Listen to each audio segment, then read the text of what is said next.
Welcome. This is a session to look at how to power a cost-effective rack solution, and we're going to have the pleasure of sharing the success story of NetDocs. I'm Miguel. I'm an applied scientist here at Amazon, working on the embeddings teams, and I have the pleasure to co-present with Travis and Manish, who are gonna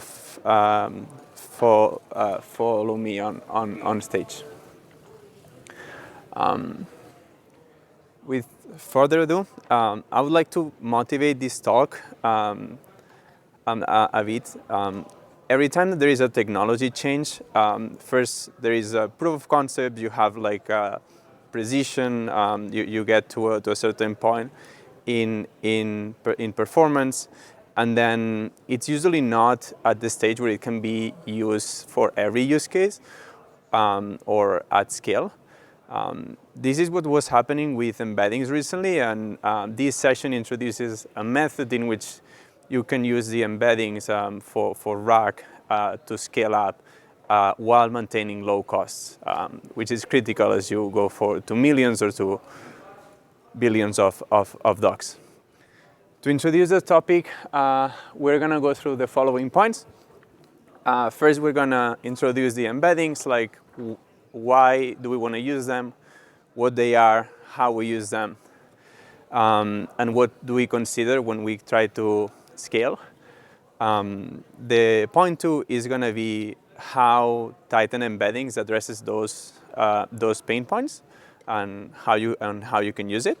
And then Travis is going to follow up with the success story of NetDocs, and then Manish is going to share some best practices to use that technology. Awesome. So with further ado, let me go through the introduction of embeddings.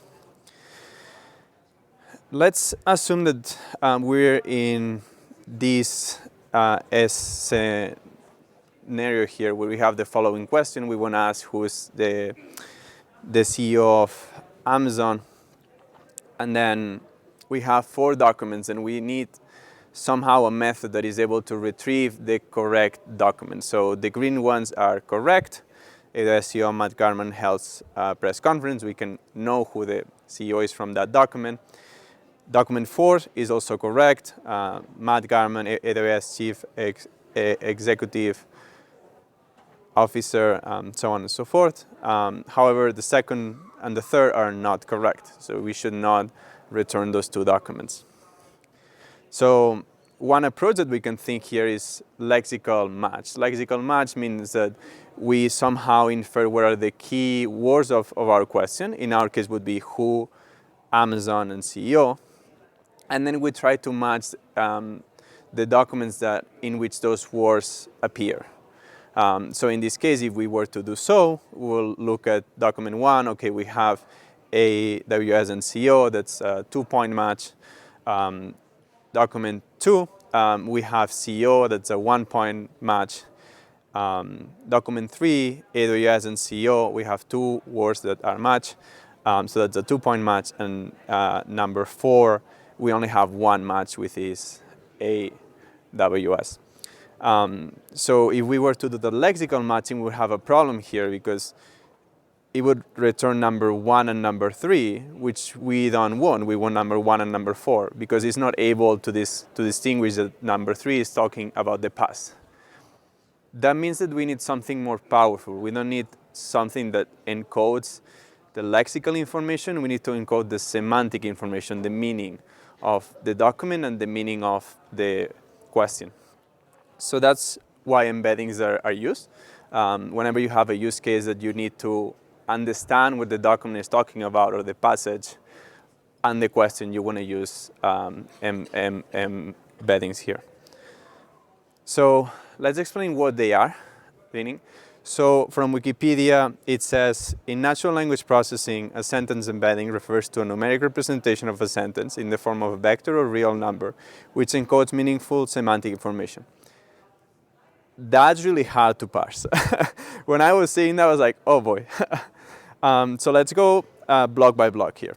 A sentence embedding refers to a numeric representation of sentence in the form of a vector of real numbers. Okay, that just means that if I have this piece of text, like we're hungry and need Miguel to go through the session faster, we somehow can relate or associate that to a list of numbers. That's all that this portion is saying.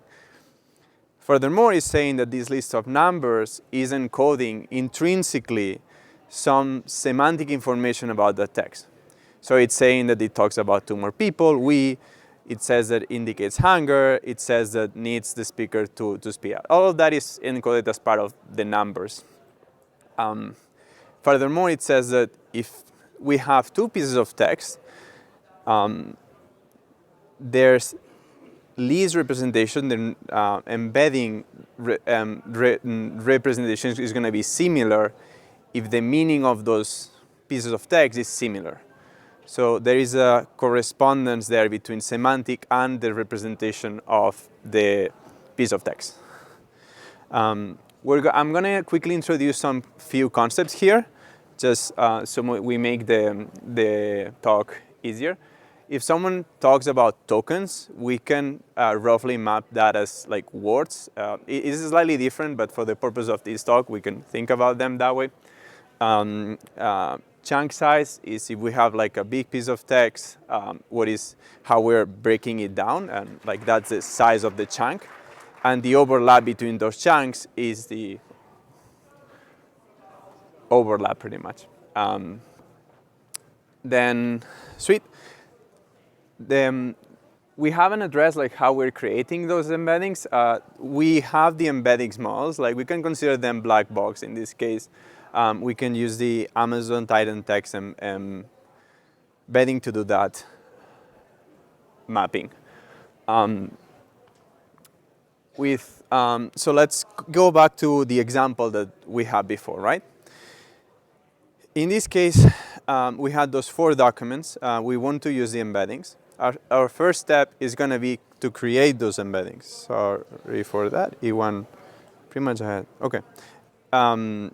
We are going to create those embeddings. Here, the color points represent the list of numbers that we were showing earlier. So for each of the documents, we have one list of those numbers. Sorry, I don't know why it's pushing 2 at the same time. So from high school, we know that if those lists of numbers were to have only 2 elements, we can put it into a plot, right? We can just have our plane and say, okay, this is number 1, number 2, number 3, number 4. So this is what we are doing here. Step number 3 is to embed now the question that we get from our users. So at this point, we have the documents embeddings in that plane, so we have to store them somewhere. And then a new question from the user comes, we embed it, and then we create the list of numbers. At this point, we're going to be able to put it in the same space and look at which are the documents that are closer. In this case, we see that document 1 and document 4 were the closer because the semantics were similar to the ones in the question. So that way, we're able to retrieve the most relevant documents for our users' questions. Now, the beauty of it is that now we have a new question. We still have those stored documents. Now we can say, okay, I'm going to do the same process. I'm going to embed that question. I'm going to put it in the same space. And now I'm going to be able to detect which is a more relevant document. In this case, is number 3. And he's able to understand that he's talking about the past instead of the present. So we're able to distinguish those differences in semantic between our questions. Now, you're going to tell me, okay, like that's a really nice example, but in real life, we need to consider more things. I'm pretty sure that a lot of you have a huge amount of documents, have some constraints. For example, we need to start thinking about when we create those embeddings, we're going to need to create the embeddings for the documents, we're going to need to create the embeddings for the queries, that's going to add cost. We need to be careful here. So this is the first thing that we need to contemplate. The second thing is that, okay, today we're serving English. What happens if tomorrow I have a new market that is or Spanish or Greek, German, so on and so forth? We need to be able to also embed those kind of texts. The same way as if you have a technical team that has a piece of code and you want to search that piece of code, you need to somehow be able to ask questions about the code and retrieve the right piece of code for those teams. The third one is if you have millions or billions of documents and you need to embed all those documents, you need to do that at speed. You cannot sit for 5 months waiting for those documents to process. And the third one is going to be the cost of storing the embeddings, which as you increase the amount of documents, it's going to be non-negligible, and it's actually what we're going to talk here today. So next we're going to look how Titan text embeddings addresses those issues. So far we've seen why we want to use embeddings, when should we use them, what are embeddings, and how they work for retrieval and search use case or for RAG. So with that, today you can use the Titan text embeddings. The cost of creating those embeddings is extremely low. It's like 0.00002 per 1K words, or like I use words here, but it's tokens, just to keep in mind. Today we support English, multilingual, and code for text. And then we provide customers with 2 choices for the speed in which you embed those docs. And I want to highlight this because it's not always obvious and we get a lot of questions here. You can use one online inference. So you invoke the model and you pass a piece of text and you embed just that piece of text. Number 2, you can create inference jobs. So you basically store all your documents in S3 and tell, hey, these are the docs, process them and create the embeddings for those millions or billions of docs. What we're going to do is we're going to speed up the instances and we're going to run like multiple jobs in parallel to be able to process all those docs faster. Now we're going to move on the cost of storing the embedding, which is the main point of this talk. Let's try to simplify that problem, right? Like, cost relates to memory. The memory is the memory is based on the amount of information that you store. So if we start with our list of numbers here, each number is going to have a decimal point. We're going to have like 100 numbers.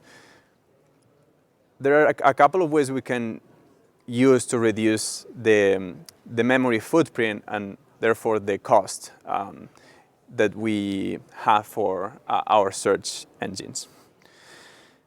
So I'm pretty sure like you're all thinking about that, but option 1 is, okay, we can just chop it, right? If we have a list of 100 numbers, we can just keep the first 50, we can keep the first 25, and you're going to be able to reduce your cost by 50% or 25%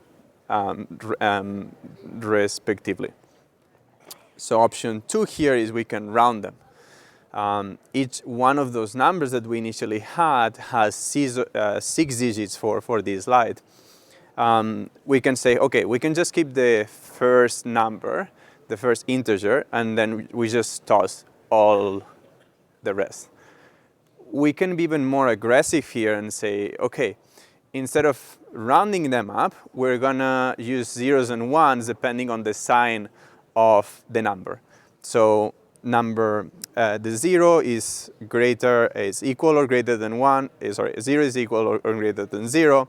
Then we're going to put a 1. If minus 1 is lower than 0, we're going to put a 0, so on and so forth. So that's how you pass from the float version to the binary version that we say. And then option 3 is saying we can combine those two, right? We can chop it and then we can round it, and it's going to further decrease the memory and therefore the cost that we have in our search engine. So today, Titan offers all of those. You can directly go into the API and choose which one works best for your use case. I'm going to spend some time on this table just to go through it. If we were to have the full list, in our case we have 1,024 dimensions. The memory savings is going to be 0% because that's the baseline. And we're going to be retaining the 100% of the performance in our search engine. If we chop it to half of it, for example, we're going to have a 50% of the memory and a 99.03 retention of the performance. That means that if your search engine is performing at 100, it's never going to be at that level, but you're able to perform at 99 while cutting the cost at 50%. Or memory to be more accurate. Similarly for chopping it to 1/4 to 256, we have a memory savings on 75%, and then we're able to keep the performance at 96.76% on average in benchmarks. Now the extreme rounding that we were talking about, because of the precision of those numbers, we're able to reduce the memory savings. We're able to have memory savings, to 96.87%, while still retaining 98.51. Now, I would like to pay attention to those two columns over here, because so far this is what is giving you the best trade-off between memory savings and performance. And of course, each of you is going to have like different sensitivity between like the amount of cost that your application can have and the performance that you want to maintain. So there is not going to be a solution that fits everyone, but the recently launched binary is going to have like a pretty good trade-off between both of them. If you're going to have even more savings, right? Here we're having a memory savings on 98.44 and 99.22, so they're higher so far. And then we're going to have a drop in performance of 96.3 to 96.3% of the original one, or 90% of the original one too. But you have all the options to use either one, the other, so on and so forth. So with further ado, I'm gonna welcome to the stage Travis, our great partner from NetDocs, and he's gonna talk about their success story and how they're using Titan embeddings. All right, appreciate it, Miguel. Thank you very much. So really what I wanted to kind of start off with was really why we're doing embeddings at scale. I haven't switched the mic. All right, it's better now, hopefully. No, still not. All right. Hey, there we are. All right. Saw a lot of thumbs up all at the same time. All right, so to kick it back off, embeddings at scale and why binary is important. Miguel touched on this a little bit, from the memory savings, from still maintaining a high degree of accuracy, but what does this look like in an actual real world scenario? So a bit about me, Travis Wasser, Net Documents. Our group is a doc management company for legal tech. So we work with law firms, we work with legal departments as part of bigger companies. What that means is we have conveniently billions of documents.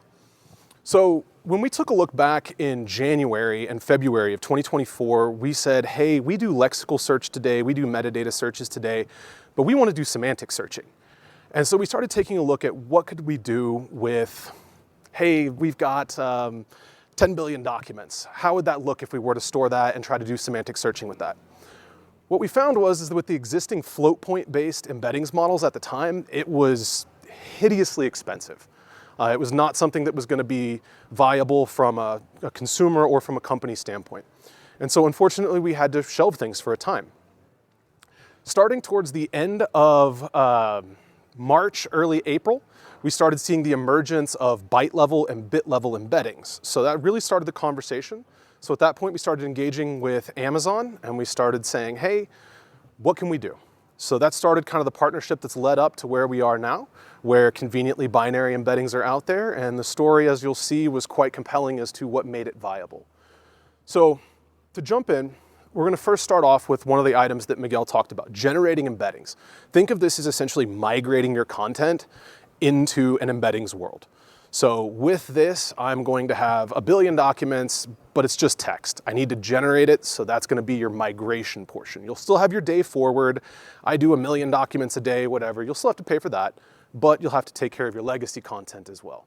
So when we talk about costs of embeddings, you're going to have number one, the cost of the embedding content. This is that upfront cost. If I have 10 billion documents, I'm going to have to pay a fee. Great. The thing that a lot of people tend to forget is we also have to embed the user query. So if I say who was on the board of Acme Co. in 2020, I can't just take that text string and send it against a vector DB because they're not going to be compatible. We're going to have text and we're going to have numeric representation. So we have to embed that user query before we send it to the vector DB to get our search results back. So that's something that's relatively cheap. You just heard me say it. Who was on the Acme Co. board in 2020? That's like, what, 10 words, 15 words? So it's very low cost, but it's something that depending on the volume of queries you have, it definitely adds up over the course of a year. And then of course, the most expensive one, which is the cost of a vector database. Once we've got that upfront cost, we now have to house that somewhere because otherwise, if we don't have anywhere to put it, we can spend all the money to embed it, but then it just disappears into the ether and we would have to re-embed it all over again. Not necessarily the most ideal of scenarios.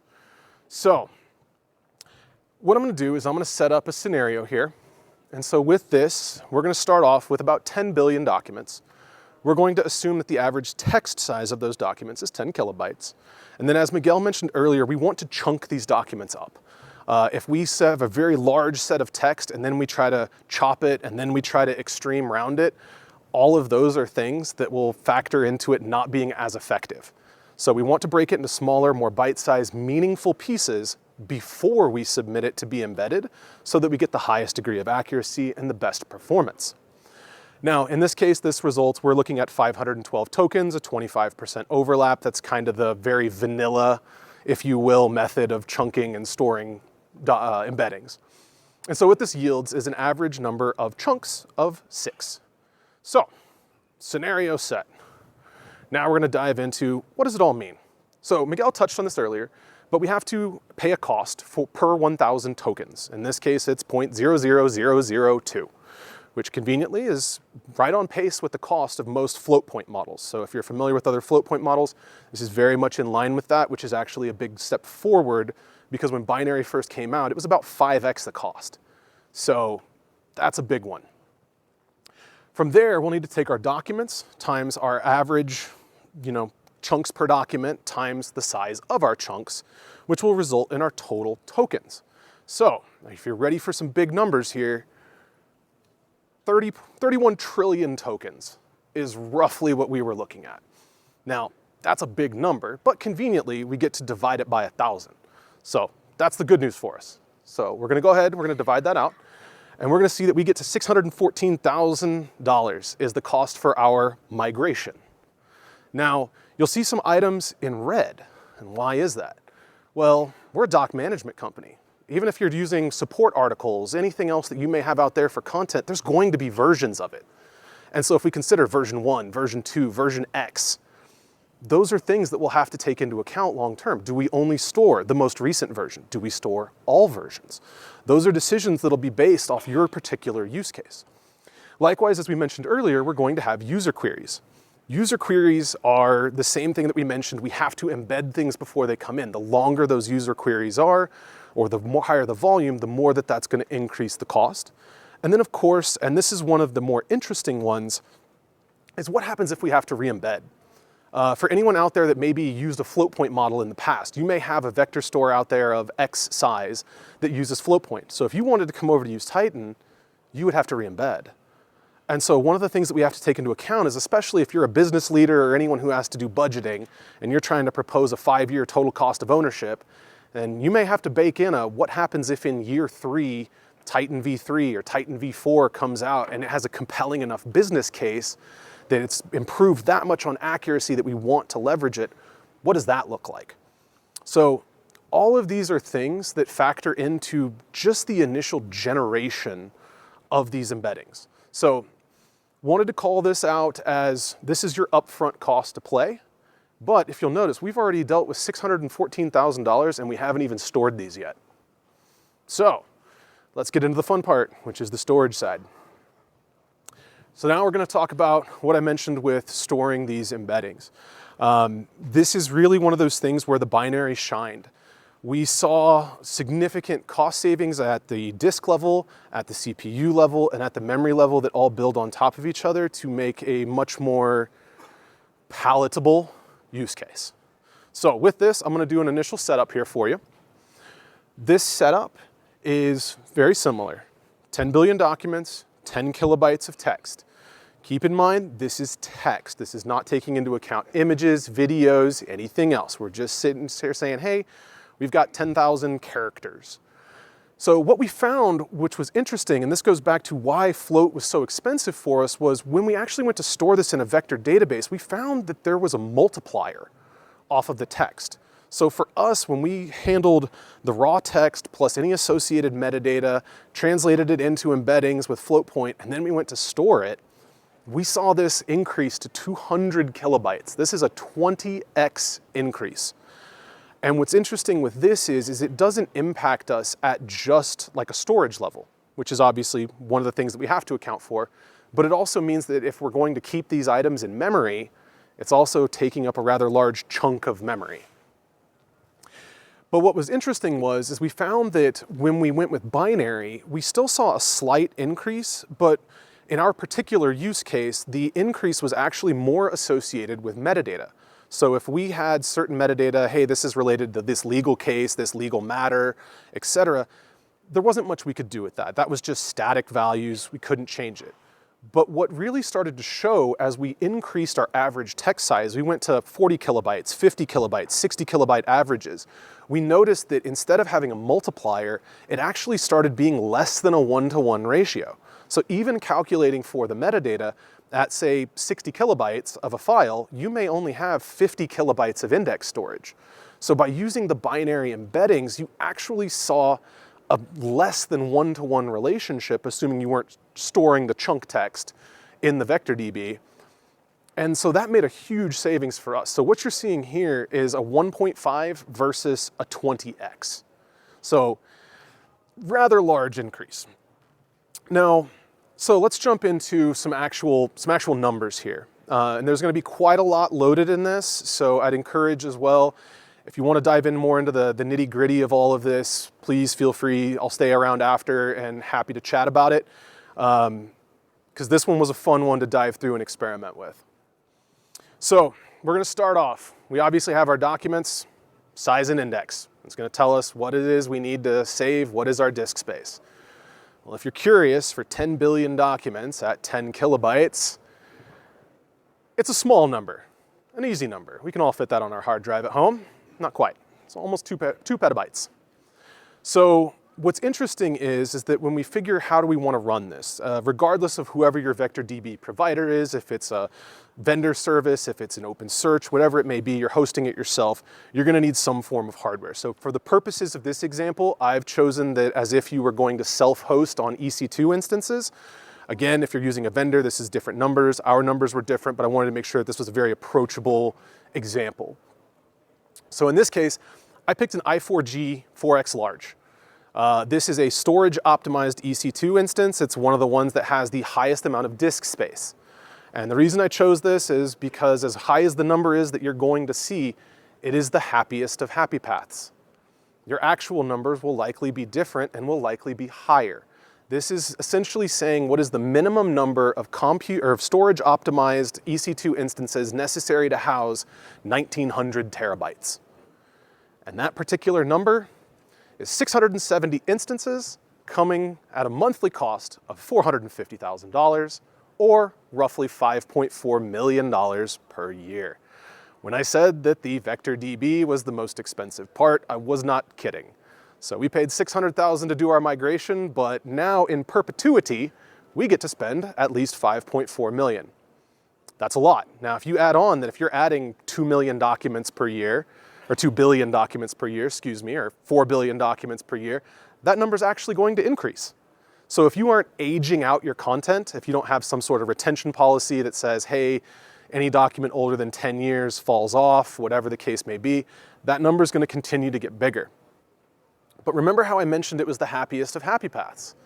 Well, that has 3.4 terabytes of usable storage on that EC2 instance. And in this case, we needed 670 to meet that. Well, storage normally is not your bottleneck. Your bottleneck will normally be either your CPU or your memory. And so what's interesting about that is that if you have a high number of queries coming in per minute, then that may raise your CPU cost. You need more CPU. If you're not filtering your results, you're just saying, I want documents starting from the beginning of time, then you're gonna need more memory because you're gonna need to have more that's available in cache rather than having to make a disk hit. And so what's interesting about this is if you filter your results first, let's say, hey, I only want the most recent 1 year worth of documents, and then I'll search on that. So you've limited your set, meaning that you don't have to keep as much in memory, reduces your chance for a cache miss and you have to go to disk. But that means that you can set your memory lower. So all of this, the reason we chose the happiest of happy paths with storage is that really, to be honest, it's one of those ones that you're going to have to account for. Everything else is based off your particular use case and will likely change over time. So even in our use case, we did the lexical search. Hey, we knew what our volumes were there. But as we get into semantic search, if we try to base our semantic search numbers off what was being experienced in lexical, that may not be accurate. One of the things we found when talking with clients is that they struggled to remember the exact wording. That's one of the challenges with lexical searches is you have to remember pretty close to the exact wording of that document you're trying to find. And trust me, with legal documents, that can be a challenge. I mean, if you have a 100-page contract, good luck. So what we may actually see and what we're almost counting on is that as we introduce semantic search, we actually expect our search queries to go up. And so that's where, again, at these numbers, if we had to allocate double, triple, quadruple the hardware in order to have enough CPU, memory, etc., or we had to shift from storage optimized to memory optimized or vector optimized or compute optimized, all of those added in additional cost, which for frame of reference, the reason that storage optimized sometimes makes sense is that in this case I chose an i4G, which is a Graviton 2. That's very comparable to the CPU that's used on like an R6GD, which would be a memory optimized machine. And that R6GD only has, of similar 4X large, only has 720 gigs of space. So if that's the case, you know, that's what, 4.5 times less. So if you had 670 instances, multiply that by 4.5 and there's your new instance cost. So yeah, it's a fun one. Now keep in mind as well, this also does not account for redundancy. It does account for a 25% overhead associated with having clustering. For those that are maybe curious, no, we do not have a giga cluster sitting out there with 10 billion documents for every single one of our clients. We have partitioned this down to a specific maximum with multiple clusters. Sometimes there will be multiple clients per cluster, but that's where we've kind of aimed it is we want to make sure that we're not ending up with a 670 instances as a single cluster, because that would just be a nightmare. So I've now given you the ugly truth of why, when we were looking at this in January and February, this didn't work. So now let's start looking at why it starts to make sense. We're going to take a look at binary. Same thing as before, but look at that number. It went from 1,900 terabytes to 140. That's pretty wild. That's a 90% plus savings. That ties right back into what Miguel was talking about in terms of when you start to leverage this, the savings is 90% plus, 96%, 98%. Now, that's great, but let's use that same i4G large instance. And now, look at that. 52 nodes at only 36,000 a month. And now all of a sudden, we're only paying 430K. Now again, still happiest of happy paths. But here's the interesting thing. When we had 670 instances, if you multiplied that times 16 vCPUs, obviously that is a large number of vCPUs. Sorry, I can't math that well in my head at this moment, but what's interesting here is even though the number of CPUs has decreased, remember what Miguel showed earlier. The amount of memory, the performance, everything else has slimmed down as well. So before it took 200 kilobytes in memory, now it takes 15. So now even though we have less memory, we're able to stretch it further based off the number of documents per gigabyte. So it's not going to always be the best. There's still going to be absolutely situations where you're going to need more. It's not going to be one-to-one, but it becomes one of those things that introduces the ability to save time and effort.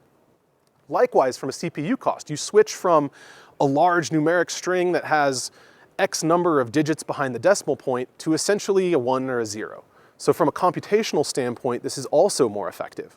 So you're actually stretching both your CPU and your memory per instance significantly further than you would if you were stuck using the legacy float point. So I call this out because, again, same type of caveats here, but we were really able to drive down to what I would refer to as a reasonable number. Now we know that, again, we're going to have to probably 2x this. We may have to 3x this. It all depends on our use case. But 2xing or 3xing this to meet those CPU or memory goals is still significantly cheaper than just having the raw storage available for float point. So to tie this back to RAG, we've been talking a lot about semantic search. And so for us, one of the things that we take a look at is how do we want to position ourselves going forward? Well, now we have your content, we have it embedded, and now all of a sudden we're able to open the door to true RAG-based workflow as part of the ongoing operations. This makes our ability to foray further into AI significantly easier. So when you think of your company, when you think of what it is you want to do, think of what is your actual content looking like? Are you looking at every single document you've ever ingested? Are you looking at a small knowledge base? Are you looking at, individual, hey, I only want the most recent 1 year of documents? All of these are things that factor in. But this is just to highlight that really at the end of the day, you saved almost 90%. So what I want to show then to kind of tie this all up, float, 1,900 terabytes, 670 instances, 5.4 mil. Binary, heck of a lot less storage, heck of a lot less instances, heck of a lot less cost. So again, this is one of those examples though. Find what works for you. You're going to want to do testing. You're going to need to do testing because as you saw with Miguel's answers, there's several different ways you can do it. You can reduce your dimensions. That'll give you some savings. You can just go with extreme rounding. That'll save you some side. You can do extreme rounding and chopping. That'll save you. So figure out where your accuracy points are and what makes sense for you. So for us, if we do extreme rounding and we say we're going to retrieve the top 100 results. But then we say, okay, we're going to do chopping plus extreme rounding. Okay, well, maybe we'll retrieve the top 200 results. And so this will tie into something that Manish is going to go into, which is referred to as re-ranking. So even though we've had a little bit of a decrease in our binary metrics, we can still recapture some of that by re-ranking our results. So if we retrieve 200 results instead of 100 results, we can always re-rank what those are to say, hey, maybe number 63 is actually number 14 and number 17 is actually number 82. So what Manish will be showing is what does some of the approaches look like for this re-rank to recapture what we've lost by using binary and how to bring those values back up to be more on par with what's present for the float values. So I hope this has been helpful in terms of kind of a semi-real world case. Again, these are slightly off from our actual numbers, just, hey, normal company stuff, but these are very similar to real world numbers that we played with. We saw these are what our testing bore out. And I really hope this helps kind of solidify why the move to binary is so important when it comes to actually making semantic search viable, really with any sort of scale. So without further ado, I'm going to go ahead and I'm going to bring up Manish, who's going to walk through architecture for essentially binary embeddings as well as re-ranking.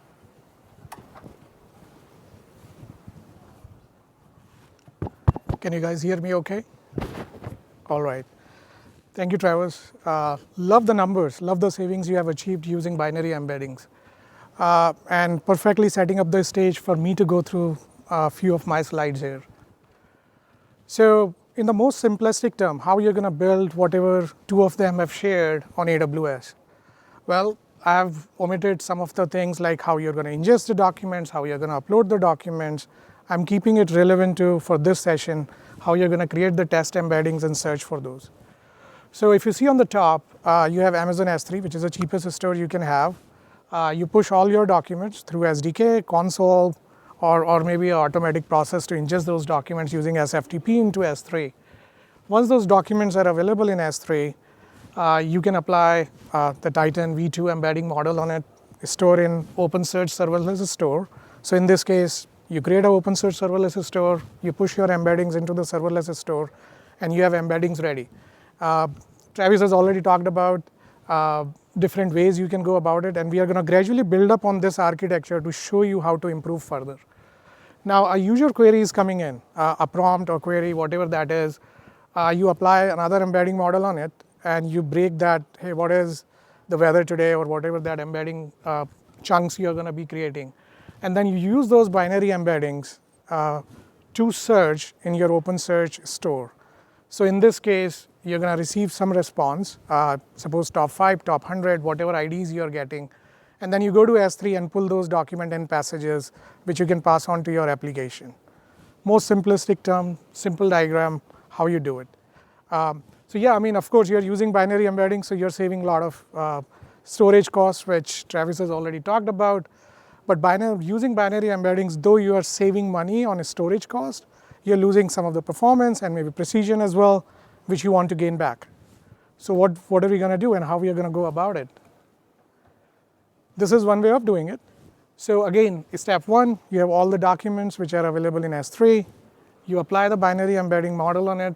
You store that in your Elasticsearch, OpenSearch. So in this case, all those embeddings are available as is, no change from the diagram one.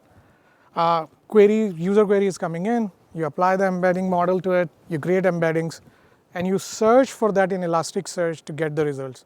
So you got your results, which are top 100 IDs.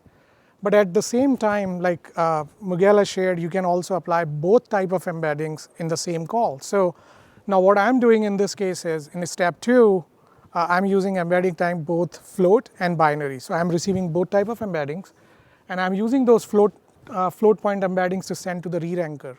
So I have introduced a new component here, which is a re-ranker. So in this case, re-ranker is going to get top 100 IDs, which is binary ID and passages.